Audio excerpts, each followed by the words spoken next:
Saya mau buat pernyataan Bang Karni, yang pernyataan saya ini bisa diuji. Tidak hanya di Indonesia, tetapi dimanapun belahan dunia. Ya. Mengapa dari awal saya tidak ragu menjadi kuasa hukum Ibu PC, istri dari Irjen Ferdi Sambo? Karena saya ini 2002 ya kuliah International Human Rights Law di University of Essex, Inggris. Ya. Mentor saya itu Profesor Deidre yang mengajar hak asasi perempuan. Ya, jadi ini saya mau sampaikan baik-baik. Sudah menjadi kesepakatan feminis, aktivis hak asasi manusia, dosen hak asasi manusia, ya. Kalau ada laporan perempuan korban kekerasan, maka wajib dianggap benar sepanjang nanti buktinya tidak sebaliknya.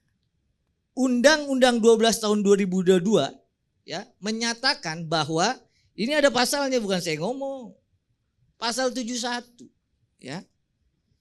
Bahkan menjadi hak keluarga korban ya tidak dapat dituntut pidana dan tidak dapat digugat secara perdata atas laporan tindak pidana kekerasan seksual.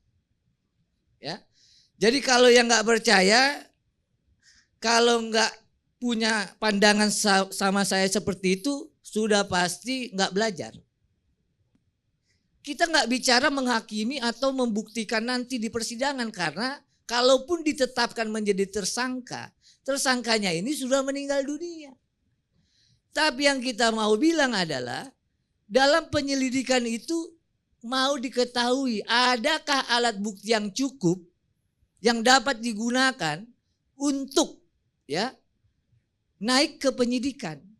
Nah, kalau sudah dalam tahap penyidikan, maka sudah ada alat bukti yang permulaan yang cukup begitu. Dan kita punya dalam KUHP itu pembuktiannya negatif. Bang Karin yang ajarin saya. 2 alat bukti bersesuai plus keyakinan hakim. Jadi ada nanti faktor ya, faktor keyakinan hakim. Bukan keyakinan Patra, bukan keyakinan Bang Karin, bukan. Nanti hakim yang bersidang. Baik. Begitu Bang Karni. Baik. Pak Karni, kalau saya ikuti cara berpikirnya Patra ya, menurut saya agak sangat mengkhawatirkan karena klien saya walaupun sudah mati kelihatannya mau diadili terus. Nah, kalau itu saya bisa jawab. Ya kan?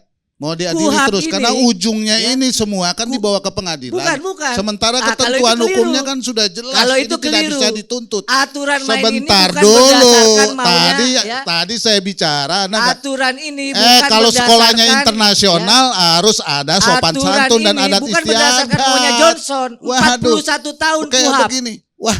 Ya, bagaimana? 41 tahun KUHP ada aturan main. Bagaimana orang saya bisa diadili ngomong itu akan diadili, nggak ngomong. Ya.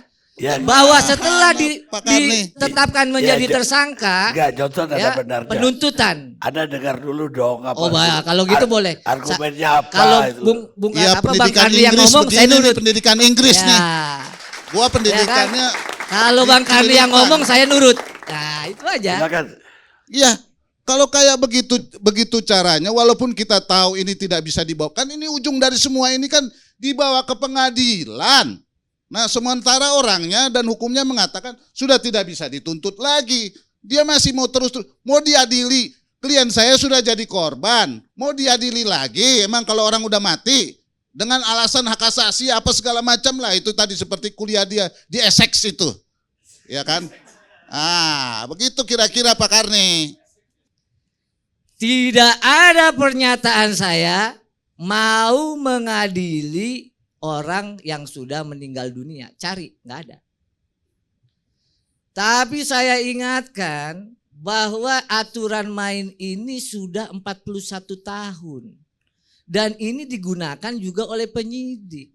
Jangan juga dinilai penyidik ini nggak tahu aturan main gitu loh. Baru jadi penyidik kemarin atau seminggu yang lalu. Jangan. Dan masyarakat juga jangan disesatkan. Aturan mainnya tegas. Ketika proses penyelidikan, maka yang mau dilihat apakah benar ada peristiwa.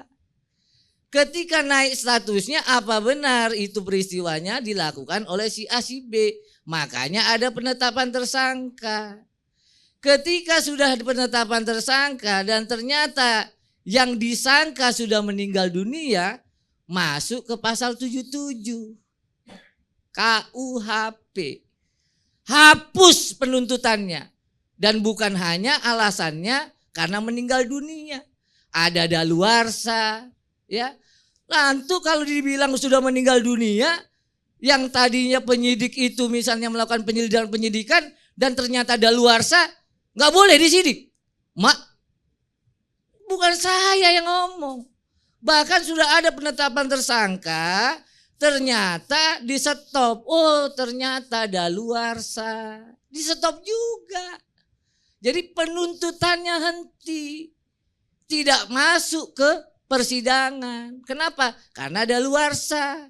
Kenapa enggak di persidangan? Karena tersangkanya meninggal dunia. Ini sudah 41 tahun bukan patra, aturannya begitu.